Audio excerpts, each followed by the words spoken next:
On termine la deuxième partie de notre chapitre. C'est le chapitre sur les machines thermiques. On a étudié des exemples de machines thermiques. On a fait une catégorisation de ces machines-là. On a défini le rendement et l'efficacité. Maintenant, on va étudier des machines qui font intervenir des systèmes ouverts. Euh, Avant de faire ceci, il faut premièrement parler sur les principes de la thermodynamique. On a vu dans les chapitres précédents que la thermodynamique est basée sur quatre principes. Le principe zéro, le premier principe, le deuxième principe et le troisième principe. Le principe zéro, c'est un principe qui définit l'équilibre thermodynamique. Le premier principe, c'est un principe de conservation d'énergie totale. Et le deuxième principe, c'est un principe d'évolution. Et le troisième principe, c'est un principe de référence. Le premier principe et le deuxième principe s'appliquent sur des systèmes fermés. Or, on a ici un système ouvert, car certaines machines font intervenir un fluide caloporteur dont la quantité de matière change chaque cycle. Chaque cycle, la quantité de matière de fluide caloporteur change. Donc, c'est un système ouvert,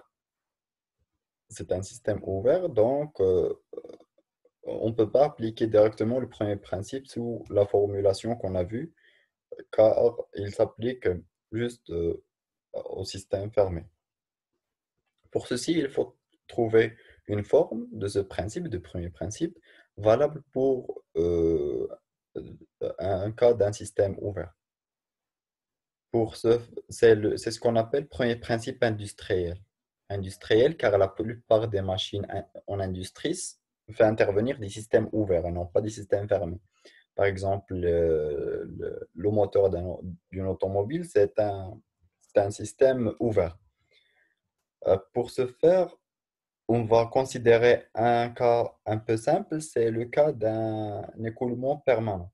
C'est-à-dire qu'on a un fluide qui se déplace, on a un déplacement euh, macroscopique, c'est-à-dire qu'on a une variation, on a une vitesse de tout le système, mais si on délimite une zone ici, un volume qu'on appelle volume de contrôle, qu'on note sigma, on peut dire que la quantité de matière qui entre égale à la quantité de matière qui sort. Et donc l'état du système ne dépend pas de l'instant considéré, principalement son énergie. L'énergie de ce système-là, l'énergie interne bien sûr, l'énergie ou l'énergie totale, on peut généraliser à l'énergie totale. L'énergie totale de ce système, c'est un système ouvert, mais son énergie totale ne dépend pas du temps, car c'est un écoulement permanent. Pour un tel système, on définit ce qu'on appelle le débit massique. Le débit massique, c'est la variation, la quantité de masse ou la masse qui entre ou qui sort par unité de temps. Il est exprimé en kilogrammes par seconde. C'est une quantité qu'on utilise très souvent dans ce chapitre-là, dans cette partie. On peut définir donc un débit massique à l'entrée et un débit massique à la sortie, car on a ici un fluide qui est en écoulement. Il se déplace dans cette enceinte-là.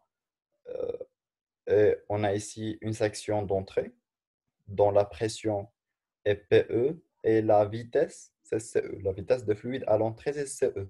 On note C et non pas V car on va utiliser le volume massique. Le volume massique, c'est petit v. Pour ne pas faire pour faire la distinction entre les deux, on note la vitesse c à partir du mot célérité. On a aussi une sortie. À la sortie, on a une pression PS et une vitesse CS, la vitesse à la sortie. On peut donc définir aussi un débit massique à l'entrée et un débit massique à la sortie. On a un écoulement permanent. Et donc, on peut dire que le débit massique est constant, ne dépend pas aussi de temps. C'est le cas qu'on va étudier maintenant. Pour appliquer le premier principe, on a dit que le premier principe s'applique à un système fermé. Donc, il faut délimiter un système fermé. Pour construire un système fermé à partir de ce système-là, on va utiliser, à partir de ce système, on va ajouter à notre volume de contrôle deux masses. À l'instant T, on va ajouter la masse qui va entrer entre l'instant T et delta T. Et à l'instant T plus dt, on va ajouter la même masse qui va sortir du système à l'instant T plus dt. Et donc, voici notre système qu'on note sigma étoile. Étoile pour le système fermé, alors que sigma, c'est un système ouvert. Euh, Ce système-là est un système fermé, le système sigma étoile. Donc, on peut appliquer le premier principe à ce système. Le premier principe, dans son écriture générale, s'écrit sous cette forme-là. C'est DE, c'est l'énergie totale. U étoile, c'est l'énergie interne. EC, c'est l'énergie cinétique macroscopique. Et EP extérieur, c'est l'énergie potentielle associée aux forces extérieures. DW, c'est le travail échangé entre le système et le milieu extérieur. Et Q, c'est le transfert thermique échangé avec le milieu extérieur. Pour toutes les grandeurs qu'on a ici avec des étoiles, on peut l'écrire sous cette forme-là. On a DU, DEC, DEP, étoiles, peuvent s'écrire sous la forme de D euh, x à t plus dt moins x de t. Car d, petit d, c'est une variation petite, une variation infinitésimale de la grandeur x étoile. Donc c'est x étoile de t plus dt moins x étoile de t. Or, à l'instant t plus dt, le système peut être décomposé en deux sous-systèmes. Le système sigma, dont la grandeur c'est x, et le système dm, la petite masse qu'on a ici, c'est dm, et dans la grandeur massique, on peut l'écrire sous la forme xs. C'est ce qu'on a ici.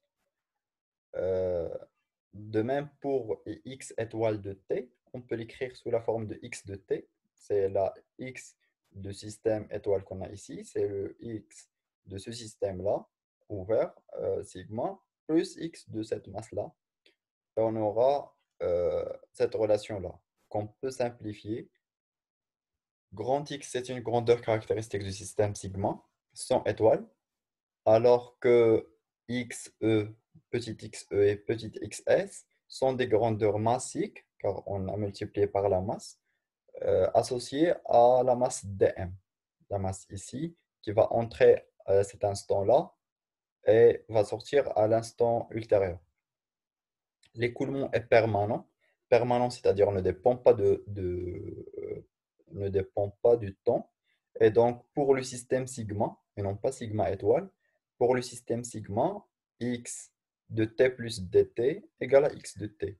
L'état de système, et l'état de ce système-là, de ce volume de contrôle, ne change pas. Par exemple, son énergie cinétique ne change pas. Son énergie interne aussi ne change pas. Et donc, on peut dire que x de t plus dt égale à x de t, ce qui simplifie cette relation-là. Et on obtient que dx étoile égale à dm xs moins xe. C'est ce qu'on retrouve lorsqu'on simplifie cette relation-là. X peut représenter l'énergie interne, l'énergie cinétique ou l'énergie potentielle extérieure. Et donc, on peut écrire que pour l'énergie interne de U étoile, c'est dm US moins UE. C'est l'énergie interne massique à la sortie moins l'énergie interne massique à l'entrée. La même chose pour DEC et pour DEP. DEC, on peut l'écrire sous la forme dm facteur de E petit c, S à la sortie, l'énergie cinétique massique à la sortie. Ici, l'énergie cinétique massique à l'entrée. L'énergie cinétique, c'est 1 demi mv carré. Ici, c'est 1 demi dm. On a une petite masse. Et la vitesse, c'est S, et non pas V. Et on obtient cette relation-là. De même, pour l'énergie potentielle, on peut faire apparaître le dm. Et on aura ici l'énergie potentielle massique. Pour les énergies potentielles massiques, pour ces trois formes-là, si on remplace dans le premier principe qu'on a ici, on obtient que dE étoile égale la somme de ces trois termes. Et on peut factoriser par dm qu'on a ici et obtenir cette équation-là. C'est une différence entre la somme de l'énergie interne massique, l'énergie cinétique massique et l'énergie potentielle massique entre la sortie et l'entrée. L'énergie potentielle associée aux forces extérieures, ce petit EP, correspond généralement au poids. Les fluides sont généralement soumis seulement au poids. Et donc, EP, le grand EP, c'est mgz, c'est l'énergie potentielle associée au poids. Si on factorise par m, on obtient l'énergie potentielle associée à l'énergie potentielle associée au poids, mais massique. Et donc, on peut remplacer ici par Gz. On obtient GZS, Cz à la sortie, l'altitude à la sortie, moins l'altitude à l'entrée. C'est la première partie du premier principe. C'est cette partie-là de l'énergie totale. On a explicité l'énergie totale. Maintenant, on va étudier les transferts thermiques. On a deux types de transferts thermiques. Le premier, c'est le transfert d'énergie. On a transfert thermique et travail. Pour le transfert thermique, on peut l'écrire sous la forme QdM. Pour juste faire apparaître le dm, on peut simplifier par dm après. Avec petit q, c'est un transfert thermique massique. On a divisé par la masse. Alors que le travail, on peut avoir deux types de travaux. On a un travail associé à la pression, qu'on note DWP, c'est le travail associé à la pression. Mais on peut avoir aussi des pièces mobiles, par exemple des turbines ou des hélices à l'intérieur de notre fluide. Et donc, il faut ajouter aussi un travail utile, c'est DWU, qu'on peut écrire sous la forme petit w dm. Et ce travail-là, c'est le travail correspondant à une pièce mobile à l'intérieur du système et non pas la pression. Si on n'a pas de pièce mobile, WU, c'est 0. Euh, on va essayer d'expliciter le travail de la pression. Pour ce faire, on peut utiliser la définition du travail. C'est FDOM, mais on a deux forces. On a une force à l'entrée et une force à la sortie. On a une force de pression à l'entrée et une force de pression à la sortie. Le problème qu'on a ici, c'est que la force, il faut faire bien attention que la force de pression est toujours dirigée vers l'intérieur du système. La force extérieure, la force de pression ici est dirigée vers l'intérieur et la même chose ici, la force de sortie est dirigée vers l'intérieur du système. Lorsqu'on considère ceci, il faut faire attention aussi à le signe de DOM. DOM est dans le sens de mouvement de fluide. DOM à l'entrée, c'est dans le même sens que la force. Et donc, on aura un plus, car on a ici un scalaire. La force, c'est P scalaire S. C'est la pression à l'entrée scalaire la surface. Et DOM, on peut l'écrire sous la forme d'une vitesse fois dt. C'est la définition de DOM qu'on a vu en mécanique, c'est la vitesse, le vecteur vitesse scalaire suivant dt. Le vitesse et la force sont dans le même sens et donc on aura un plus ici. Pour la force à la sortie, on a l'opposé. Le sens de DOMS c'est dans le même sens que DOME à l'entrée, mais la force de pression c'est dans le sens opposé. Et donc on met ici un moins. Et on peut faire apparaître un volume ici. S, c'est une surface. CE, c'est une vitesse fois dt, c'est un déplacement. C'est une petite longueur qu'on peut mettre DOM. On peut mettre DOM ici et on peut trouver que cette expression va être écrite sous la forme de PE-VE. C'est la pression à l'entrée, c'est le volume occupé par la masse dm qu'on a ici. De même pour la sortie, c'est PS, VS. Avec VS, c'est le volume occupé par le fluide à la sortie, par la petite masse dm qu'on a ici. C'est c'est VE. Vs peut-être ne pas égal à VE, car la pression, c'est différent. Et donc, on peut faire apparaître les volumes massiques, car on a factorisé ici par dm, et on veut factoriser le tout par dm. Et donc, on peut factoriser ici par dm et faire apparaître les volumes massiques à l'entrée et le volume massique à la sortie. On a une autre méthode, c'est d'utiliser la définition qu'on a vue pour la force de pression, c'est moins P dV. Or, dV pour l'entrée, à l'entrée, il est initialement à VE et à l'état final à 0. Donc, on va mettre moins PE, c'est moins P dV, et donc c'est moins P, PE, 0, moins VE. Et donc, on aura PE, VE. Le moins se simplifie avec l'autre moins de volume. Pour la sortie, le volume initial c'est 0 et le volume final c'est Vs. Et donc, on écrit qu'on a ici moins PE0 moins VE. Ici, c'est VS moins 0. Ceci se simplifie pour donner la même relation qu'on a ici. C'est juste deux méthodes pour faire la même chose. On peut raisonner mécaniquement en utilisant les forces ou on peut utiliser l'expression de la force de pression qu'on a vue. Euh, c'est juste des définitions des grandeurs qu'on a ici. Maintenant, si on remplace toutes les expressions dans le premier principe, voici l'énergie au total et voici les échanges énergétiques, le travail utile, le transfert thermique et le travail des forces de pression. On peut simplifier par dm et faire passer ces deux termes à l'autre côté pour obtenir l'enthalpie. L'enthalpie massique, c'est U plus PV. On a PS, VS et on a US ici. Donc, on aura cette relation-là qui va donner HS moins HE. Et les autres termes restent comme ceci pour donner le premier principe industriel. C'est l'une des formes ou d'écriture de premier principe industriel. On peut écrire aussi cette relation sous la forme suivante.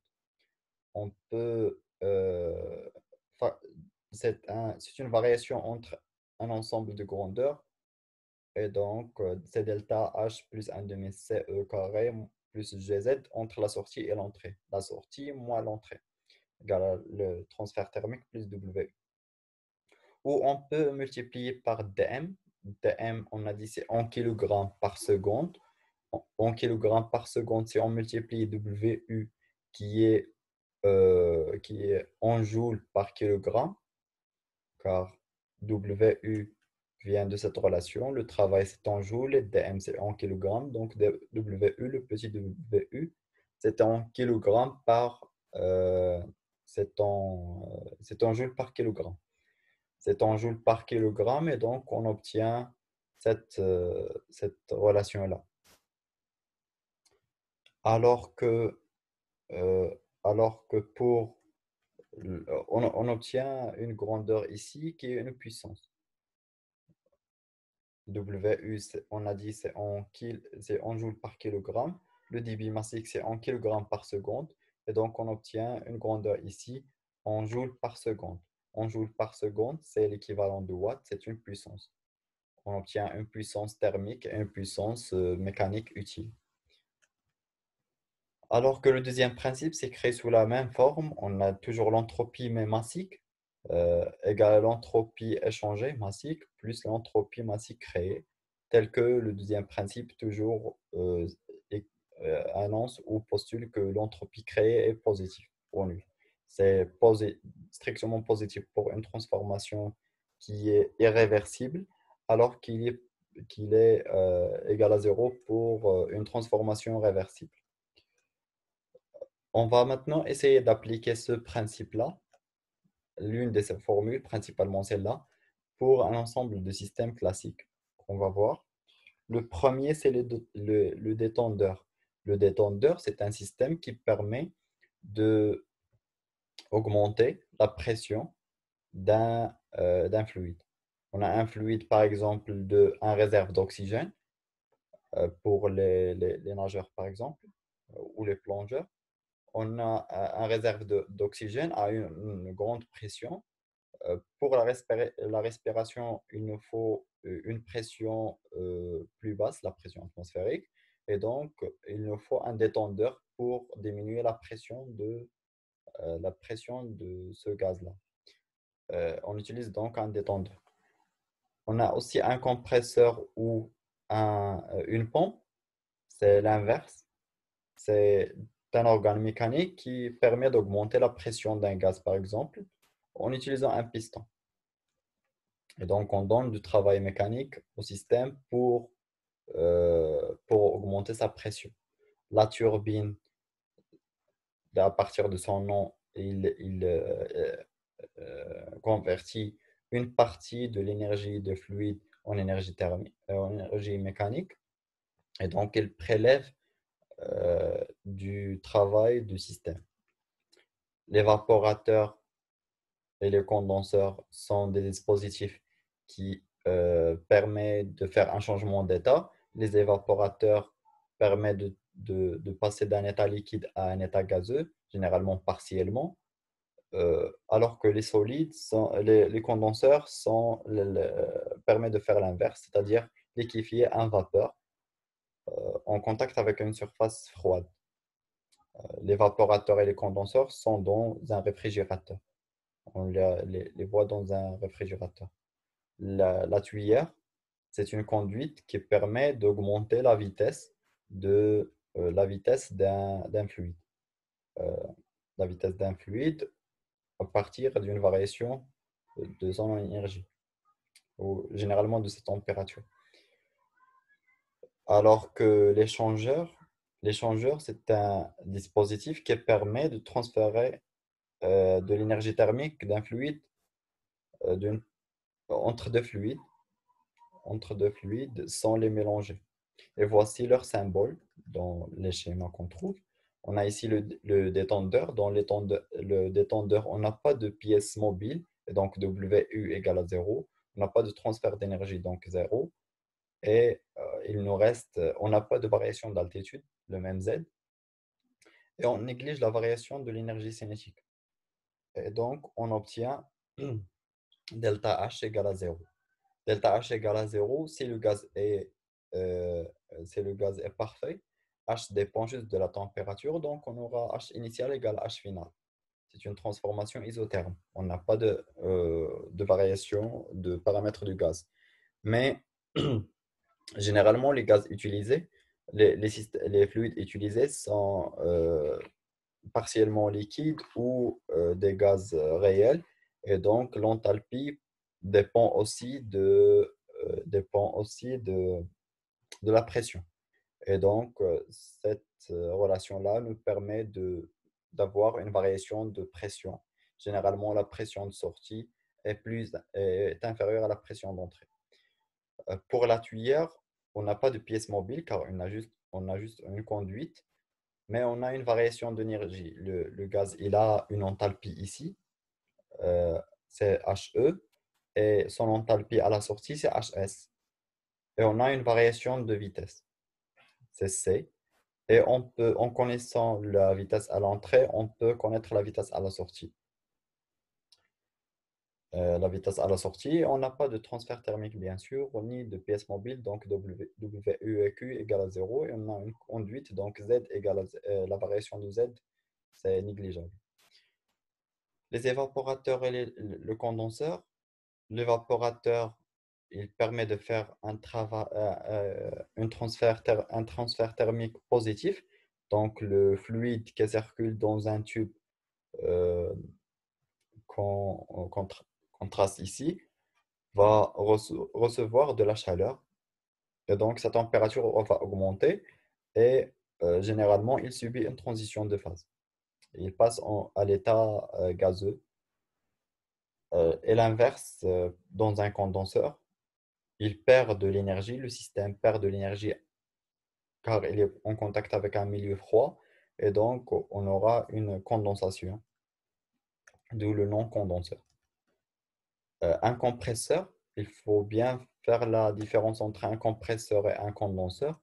Condenseur, c'est du mot condenser, donc c'est passer un système de l'état gaz à l'état liquide, alors compresseur, il comprime le gaz, c'est l'opposé d'étendeur. Pour le compresseur, on n'a pas de transfert thermique, mais on donne du travail au système pour augmenter sa pression. La turbine, c'est l'opposé. Il permet d'extraire du travail à partir du système en utilisant une turbine ou une hélice reliée à un arbre. Et généralement, dans les systèmes de production d'électricité, on utilise généralement des turbines. On a un fluide qui circule dans une turbine qui fait tourner une hélice et donc génère un travail. Et le travail est converti en électricité, le travail mécanique. On a deux autres systèmes, c'est le changeur. Le changeur, on a deux fluides, un ici en bleu et l'autre en rouge. On a un transfert d'énergie entre les deux, on n'a pas de travail. En appliquant le premier principe industriel sur les deux, chacun seul, on peut trouver que delta H1 égale à Q12 et delta H2 égale à moins Q12. Et donc, on peut montrer que la somme égale à 0. La somme des variations d'enthalpie égale à 0. Connaissant l'enthalpie, l'expression de l'enthalpie, on peut déterminer euh, les, les expressions de température finale, par exemple. On a ici un mélangeur qui permet de mélanger deux liquides. On a un liquide de débit D1 et de température T1, un autre liquide ici de température T2 et de débit D2. Ici, à la sortie, on a DS et TS. En utilisant la conservation de la masse, on peut montrer que DS égale à D1 plus D2. On a dm à la sortie, une masse qui va sortir à l'instant T plus dt. C'est l'association d'une masse dm1 de fluide 1 plus dm2 de fluide 2. Et donc, on peut diviser par dt et montrer que ds égale d1 plus d2. De même, si le gaz est parfait, on peut montrer que ds égale à d1 t1 plus d2 t2 si on a un mélange de gaz parfait. Maintenant, on va utiliser ceci pour étudier une machine réelle. Premièrement, on va étudier une machine très classique, c'est les moteurs à explosion. Un moteur à explosion est formé de plusieurs cylindres qui fonctionnent euh, en utilisant le fluide caloporteur. Ici, c'est un mélange air-essence, de l'air et l'essence. Et il est appelé aussi moteur à quatre temps. Pourquoi on l'appelle moteur à quatre temps? Car on a ici notre cylindre. Euh, on a des soupapes, une soupape d'admission et une soupape d'échappement. Et on a ici un piston qui peut se déplacer euh, vers le haut ou vers le bas. La première partie, la première étape, c'est que la soupape d'admission s'ouvre et le fluide, notre mélange air-essence, entre vers cette chambre-là. Puis, lorsqu'il entre, il est à la pression atmosphérique et elle pousse le piston vers sa position la plus basse possible. Puis, la soupape d'admission, la soupape d'admission se ferme et on a une compression de ce système-là. On a une compression de ce système et puis euh, à la fin de la compression, on a une explosion à l'aide d'une bougie. On a une explosion. Cette explosion augmente la température et donc il augmente aussi la pression car le volume est constant. L'augmentation de la pression pousse ce piston-là vers sa position basse et lorsque la- l'explosion est terminée, la soupape d'échappement s'ouvre pour que les déchets qu'on a ici sortent du système à l'aide d'un travail exercé par le piston, bien sûr. On peut modéliser ce cycle-là. Voici les quatre temps, le premier temps, le deuxième, le troisième et le quatrième, d'où le nom moteur à quatre temps. On a aussi des moteurs à deux temps, mais euh, c'est- on va les voir dans un autre exemple. On peut modéliser ce cycle-là, on peut le tracer dans un diagramme PV. L'étape AB, c'est l'étape d'admission. Voici le volume minimal, le volume maximal. Et on a ici BC, c'est la soupape d'admission et d'échappement sont fermées et le gaz est comprimé. Ici, c'est l'étape d'explosion. Ici, c'est la détente. Et EA, c'est la soupape d'échappement s'ouvre et le gaz sort à l'extérieur. Ceci peut être modélisé en utilisant les hypothèses suivantes. Premièrement, on va considérer, juste pour simplifier notre calcul, que le mélange, c'est un gaz parfait diatomique. Et on va négliger la combustion, la réaction de combustion de O2. On va négliger la, la variation de quantité de matière de O2 à cause de la combustion. On va considérer que la quantité de matière est constante. La deuxième chose, c'est qu'on va considérer que la phase de combustion est similaire à une source, car c'est une machine, donc il échange de la chaleur avec des sources de chaleur. La première source de chaleur, c'est la source froide, c'est l'atmosphère. L'échange avec l'atmosphère se fait ici. Et on a aussi une source froide et une source chaude. La source chaude, c'est l'explosion. On va considérer que durant l'explosion, on va modéliser l'explosion par une source chaude de température TD, c'est de 1000 Kelvin, euh, pour simplifier un peu le calcul. Et on va modéliser ce cycle-là par le cycle suivant.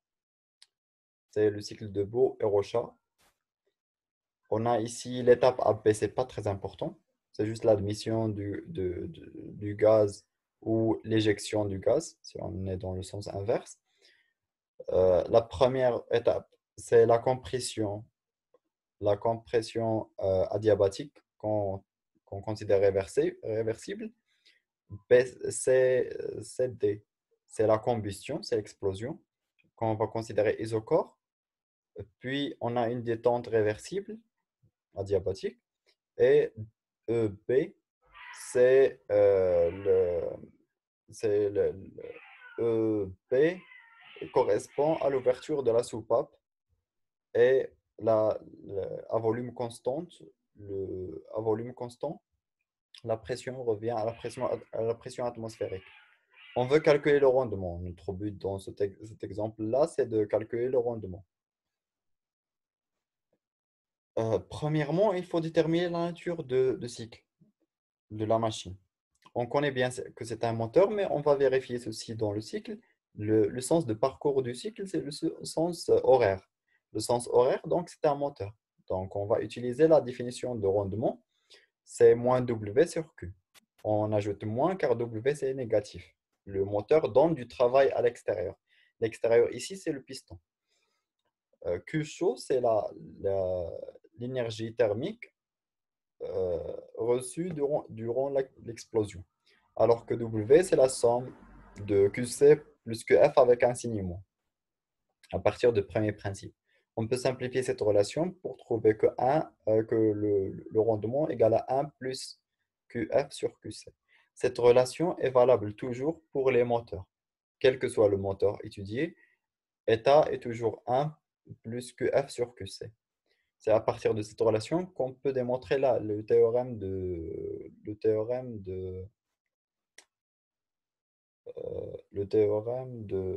Carnot en utilisant l'inégalité de Clausius. Pour déterminer QC et QF, il faut déterminer les transformations correspondantes. Notre système reçoit de l'énergie thermique à partir de la réaction de combustion qui correspond à cette étape-là. L'étape 7D, c'est la combustion isotherme et isochore. Et donc QC, c'est Q7D. Alors que la source chaude, la source froide, c'est l'atmosphère. La source froide, c'est l'atmosphère. Et donc le système donne son énergie à l'atmosphère dans l'étape EP. EP lorsque la soupape s'ouvre. Et donc, on peut calculer QC et QF. QC, c'est QCD. Et QCD, on a une transformation isochore. Isochore, donc le travail égal à zéro. Toujours pour déterminer Q, on utilise le premier principe, c'est delta U de la transformation moins W de la transformation. W de la transformation, c'est moins P dV. Et donc, on aura zéro, car c'est une transformation isochore. Et on aura juste delta U, on a un gaz parfait, donc delta U c'est CV, TD moins TC, et de même ici QF, le transfert thermique avec la source froide qui est l'atmosphère, se fait à l'étape EP, et on utilise la même définition. On a aussi une transformation isochore, donc on aura la même chose, et on aura EP moins TB moins TE. Si on remplace dans le rendement, on obtient cette relation-là avec les températures qu'on peut écrire sous cette forme-là en fonction de gamma et alpha, tel que alpha, c'est le rapport entre les volumes, le volume maximal et le volume minimal. Pour trouver cette relation-là, on utilise juste la loi de Laplace. Dans la transformation BC, c'est une transformation isentropique, c'est-à-dire adiabatique réversible. La même chose ici, dans la transformation DE. C'est aussi adiabatique réversible. Pour, pour augmenter pour augmenter le rendement, ici, il faut analyser le signe de ce terme-là. On a un moins alpha, un moins gamma. Gamma est toujours supérieur à 1, et donc un moins gamma, c'est négatif. Donc il faut que alpha soit le plus grand possible. Pour que alpha soit le plus grand possible, il faut que le volume maximal, la différence entre le volume maximal et le volume minimal soit le plus grand possible. Euh, En utilisant les valeurs ordinaires, on trouve que c'est 60%. Le rendement, c'est 60% si on utilise les valeurs qu'on a. Alors que le rendement de Carnot, si on utilise le théorème de Carnot, on trouve que le rendement, c'est 80%. Le rendement de Carnot, c'est 80%. Mais ici, on a utilisé cette relation-là. Or, dans la réalité, les transformations ne sont pas réversibles. Les transformations sont irréversibles. La cause de réversibilité, la cause majeure de l'irréversibilité, c'est les frottements. À cause des frottements, ce rendement-là de 60% diminue jusqu'à 20%. Et donc, on a un rendement faible. Mais l'augmentation de rendement, ce n'est pas le seul but. Le deuxième but, c'est augmenter la puissance. On veut équilibrer entre les deux, augmenter le rendement et augmenter aussi la puissance. Généralement, on ne peut pas augmenter les deux simultanément, mais on essaye d'avoir des valeurs adéquates à notre cas. Le deuxième exemple, c'est une machine frigorifique. Euh, une machine frigorifique, c'est une machine d'itherme aussi, qui utilise l'énergie électrique pour extraire de l'énergie à la source froide, qui est le frigo, et donner ce transfert thermique à la source chaude, qui est la pièce ou l'atmosphère. Pour étudier ce réfrigérateur, c'est un système fermé, bien sûr. Euh, dans le fluide caloporteur, voici son code, c'est le tétrafluorométhane. Et c'est pas très important de savoir le nom de ce fluide caloporteur, Mais l'intérêt d'utiliser un tel fluide, c'est qu'il n'attaque pas la couche d'ozone. Le circuit, le cycle est fermé et le système est fermé et le fluide subit les transformations suivantes. On va les analyser sur le schéma ici. À partir, on a ici un compresseur, un condenseur, un détendeur et un évaporateur. On va commencer à partir de compresseur. Dans le compresseur, où ouais, on va commencer à partir de condenseur. Le fluide sort de condenseur sous la forme liquide, car c'est un condenseur, donc il condense la vapeur en liquide à une pression un peu grande et dans le détendeur, sa pression diminue jusqu'à une valeur de presque 1 bar par une détente de type Joule Kelvin. Une détente Joule Kelvin, c'est une détente isenthalpique. Isenthalpique, c'est-à-dire que H égale à constante. C'est H égale à constante, c'est la détente de Joule Kelvin.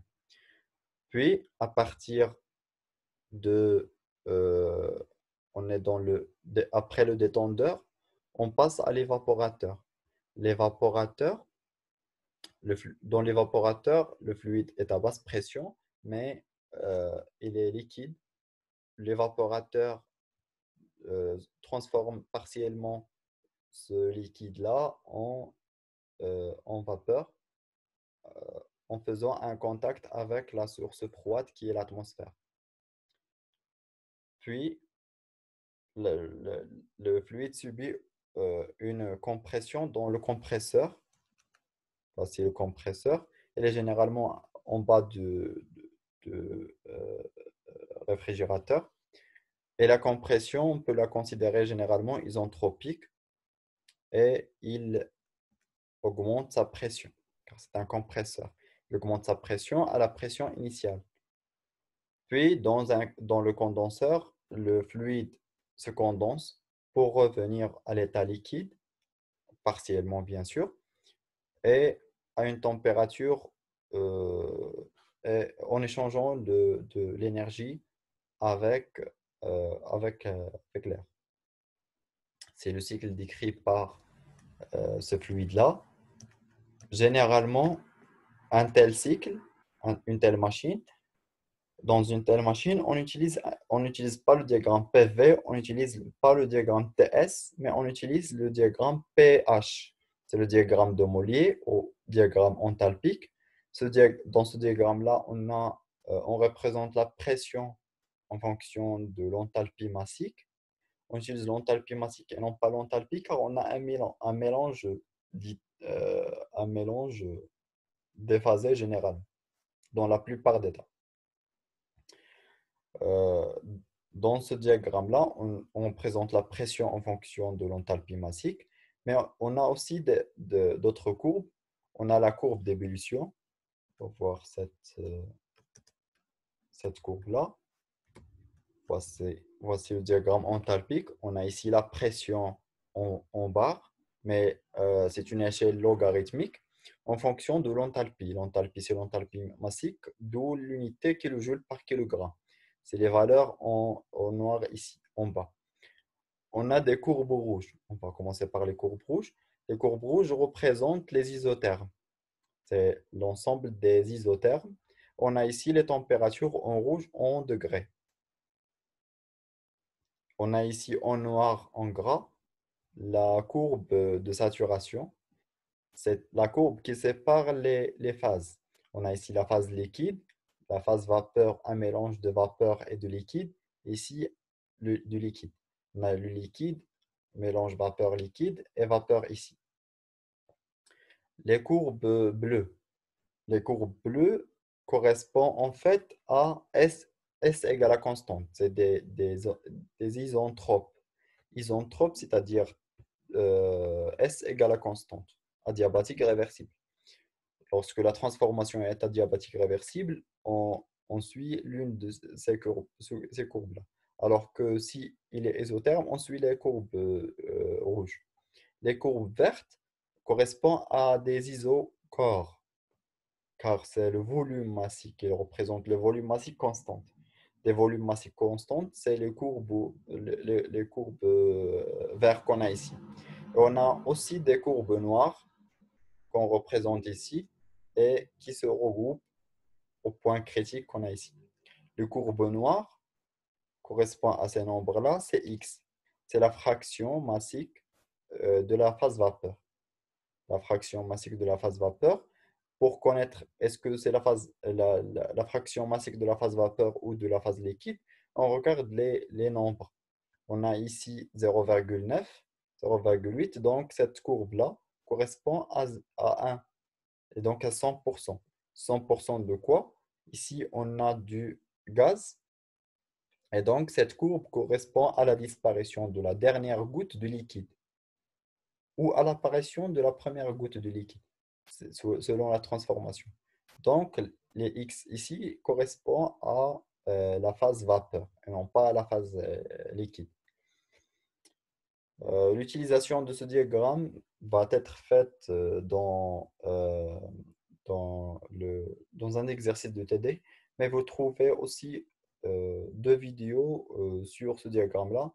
C'est un, Ce diagramme-là, c'est un extrait d'un concours de la filière TSI. On va voir la correction de ce concours-là dans une vidéo suivante. C'est tout pour ce chapitre-là. On va rappeler les, les choses les plus importantes dans ce chapitre, comme un résumé de ce chapitre. La première chose, il faut savoir qu'on a deux types de machines. On a des machines monothermes et des machines dithermes. Pour les machines monothermes, on ne peut pas avoir une machine monotherme moteur, car en utilisant le deuxième principe, on peut montrer que c'est impossible. C'est une forme c'est une énoncé du deuxième principe, qu'un système, s'il est en échange avec une seule source de chaleur, il ne peut pas générer du travail. Et donc, généralement, on utilise les sources d'iternes. Ces sources d'iternes peuvent être euh, euh, des machines motrices ou des machines réceptrices selon le signe du travail total. Si le travail total est négatif, c'est motrice. Et si le travail total est positif, c'est réceptrice. Alors que pour connaître est-ce que c'est motrice ou réceptrice à partir d'un diagramme PV, on regarde le sens. Si le sens est trigonométrique, donc euh, si le sens est horaire, donc c'est motrice. Si le sens est trigonométrique, c'est réceptrice. C'est une machine réceptrice. Il faut bien sûr connaître l'expression du travail, car on a trois types de systèmes. On a des moteurs dont le travail est négatif et on utilise le rendement pour quantifier son efficacité. C'est eta, c'est moins W sur QC. Alors que pour les machines réceptrices, on a deux types, les pompes de chaleur et les machines frigorifiques selon l'énergie utile. Pour les pompes à chaleur, c'est QC qui est utile, c'est l'échange énergétique avec la source chaude, alors que QF, c'est plus utile dans les machines frigorifiques. Il faut connaître, démontrer l'inégalité de Clausius et l'énoncé, et savoir démontrer le théorème de Carnot, bien sûr.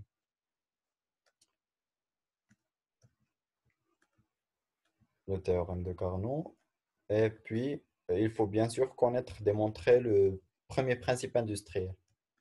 Principalement, il faut faire attention lors de l'analyse des forces. Il faut faire attention à la direction des forces. Et avant ça, il faut définir bien le système et se rappeler que le premier principe, c'est un principe qui s'applique à un système fermé et non pas un système ouvert. Et bien sûr, ces applications-là, les détendeurs, l'évaporateur, etc., sont des systèmes très classiques. Il faut juste connaître leurs propriétés, mais c'est généralement, il est très visible à partir de leur schéma. Est-ce qu'on a une pièce mobile? Est-ce qu'on a un transfert thermique? C'est les conditions d'utilisation de ces machines. C'est presque tout pour ce chapitre. La dernière partie, c'est le diagramme enthalpique, mais c'est rarement utilisé. Il faut juste faire un exercice ou deux sur le diagramme enthalpique et c'est terminé. C'est tout pour la thermodynamique. Elle est constituée de 6 chapitres. Principalement, on peut les résumer en 2 parties. La première partie, c'est les principes ou les définitions, les principes de la thermodynamique. Et la deuxième partie, c'est les applications. L'application la plus importante, c'est les machines thermiques. Et c'est la majorité des problèmes sur les machines thermiques.